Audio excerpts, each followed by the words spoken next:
কৃষ্ণ প্ৰাত প্ৰণাম জনাইছোঁ। সাধাৰণতে আমাৰ যিবিলাক দাৰ্শনিক ভাষ্য দ্বৈত অদ্বৈত দ্বৈতাদ্বৈত শুদ্ধাদ্বৈত বিশিষ্ট দ্বৈত এই সমস্তবিলাক তিনিটা তত্ত্বক লৈয়ে মাত্ৰ ভেদ। জীৱ জগত আৰু ব্ৰহ্ম এই তিনিটা তত্ত্ব। এতিয়া অদ্বৈতবাদৰ মতে জীৱ জগত মিছা, এক ব্ৰহ্মই সত্য। ব্ৰহ্ম সত্য জগত মিথ্যা। যেনে ৰছী এডালত সৰ্পভ্ৰম হয়। যিহেতু আমি ৰছী বা সৰ্প সম্বন্ধে আমাৰ জ্ঞান নাই, সেইকাৰণে এন্ধাৰত পৰি থকা ৰছী এডালো আমি সৰ্প যেন দেখোঁ।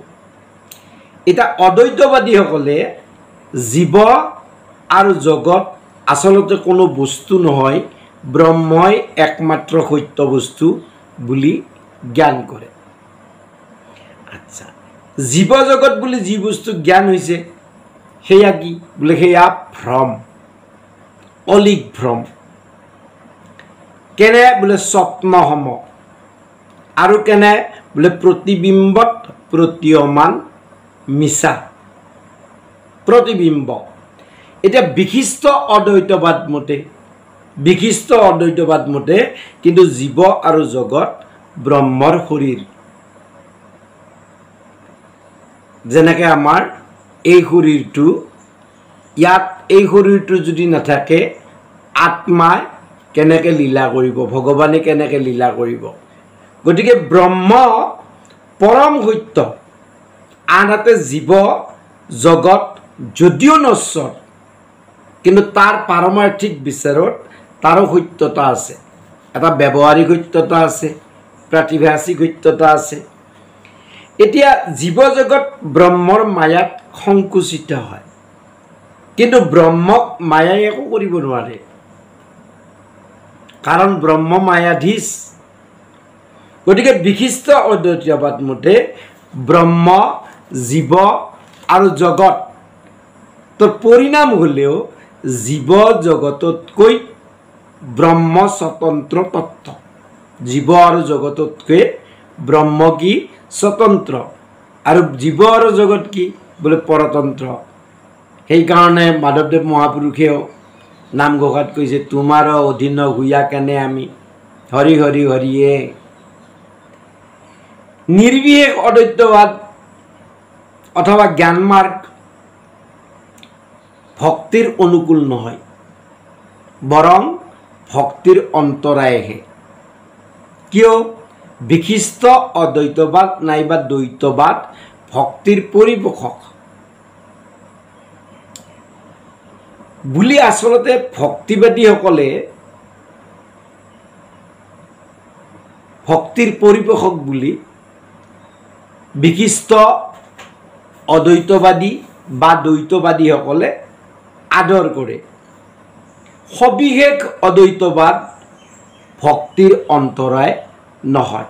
সবিশেষ নিৰ্গুণ নিৰাকাৰ নিৰ্বিশেষ সাকাৰ সগুণ সবিশেষ। এইকাৰণে মহাপুৰুষ শ্ৰীমন্ত শংকৰদেৱে সবিশেষ অদ্বৈতবাদৰ আশ্ৰয় লৈ ভাগৱত ধৰ্ম প্ৰৱৰ্তন আৰু প্ৰচাৰ কৰা বুলি মহাপুৰুষ কৃষ্ণানন্দদেৱৰ ভাৱ। তেওঁ কিন্তু মহাপুৰুষ শংকৰদেৱে কোনো ভাষ্য লিখা নাই। গতিকে এইখিনি কথা কিন্তু আমি বুজিবলগীয়া। আৰু এইখিনি যদি বুজি পাওঁ তেনেহ'লে আমি বুজিম যে মহাপুৰুষ গুৰুজনাই সেইকাৰণে কৃষ্ণদেৱত চাৰি বস্তুৰ ভিতৰত কৃষ্ণদেৱত শৰণ, কৃষ্ণদেৱত শৰণ। আৰু গীতাৰ দ্বাদশ অধ্যায়তো ভগৱানে নিজে কৈছে যে নিৰ্গুণ নিৰাকাৰ নিৰ্বিশেষ ৰূপতকৈ সগুণ সবিশেষ যি ৰূপ, তাক যি উপাসনা কৰে মই সোনকালে সন্তুষ্ট হওঁ। কাৰণ কিয়? কাৰণ কি বোলে এই ৰূপত সগুণ সবিশেষ ইয়াত কি হয় বোলে প্ৰেম হয়, প্ৰেম আৰু সেৱক সম্বন্ধ থাকে। কিন্তু যিটো জ্ঞান মাৰ্গৰ নিৰ্গুণ নিৰাকাৰ নিৰ্বিশেষ তাক শুষ্ক বুলিও কয়, নিৰস বুলিও কয়। আৰু তেওঁলোকে ব্ৰহ্মলোক পাব যদি ভক্তি নকৰে, কিন্তু ব্ৰহ্মলোকো কালৰ অধীন, তাৰ পৰাও কালে ধৰি আনে ব্ৰহ্মলোক বা সত্যলোক।